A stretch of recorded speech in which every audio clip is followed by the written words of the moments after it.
Nabil, g'day. So this has sounded like a really potentially serious situation. What does the traffic flow look like now where you are? Well, Joe, right now I'm on Parramatta Road. We try to find a spot with a good vantage point so you can kind of see what the road looks like behind me. There's definitely an overflow of traffic that's starting to build up. We're only a few hundred meters, maybe maximum a kilometre away from the entrance to the M4 tunnel from Parramatta Road, the inner west entrance to the tunnel. And it's been blocked off. We don't know exactly what number of motorists that have been stuck in the tunnel from this morning all the way till 1 p.m. when Transurban was able to reopen just one lane. That means that between Haberfield and Homebush, there's still at least 2 to 3 lanes, depending on exactly where you are between these 2 points, that are completely blocked off. So that's acted like a little bit of a release valve that's moved traffic a little bit. But now we're just past 5 p.m. We know that a lot of people are going to be getting in their cars, driving back home, especially in that westward direction, heading from the city back to Western Sydney. So I expect that over the next hour or two, and in fact Transurban expects this as well, traffic is going to be building up both on Parramatta Road and in the tunnel as people are being asked to either avoid the tunnel altogether if possible, which will certainly bring them down this path, or if they're in the tunnel already, or if it's the only way for them to get home, to be ready and expect lengthy delays because there's only one lane open, so it's a bit of a choke point. Yeah, and Nabil, in reports of this through the day, there have been mentions of the structural integrity of the tunnel. What have the tunnel operators said about the issue with the ceiling?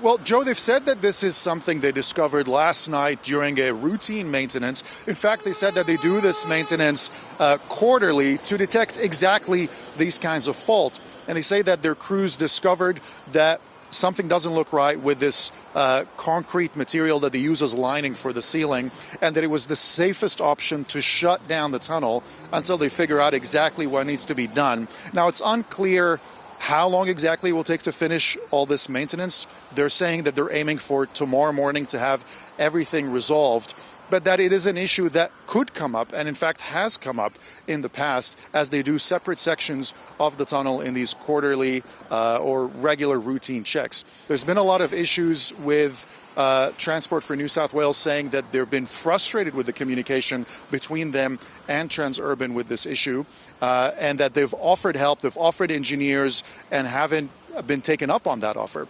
So there's a bit of tension right now between the two organisations. I have been in contact with the General Manager of WestConnex and giving that feedback to them very clearly that the communication here has not been good enough. But ultimately, this is a failure of privatisation. This tunnel is privately operated, and while Transport has been working incredibly hard to provide offers of assistance and practical support through technical, engineering and even materials to try and get this tunnel reopened, at the end of the day, it is a decision of Transurban about how they operate and manage the tunnel. I was notified of this problem at approximately 4 a.m. this morning. Between the hours of 4 a.m. and 6 a.m. this morning, my team contacted the TMC 5 times. So the government operates the TMC, and they were kept informed at all times around this incident.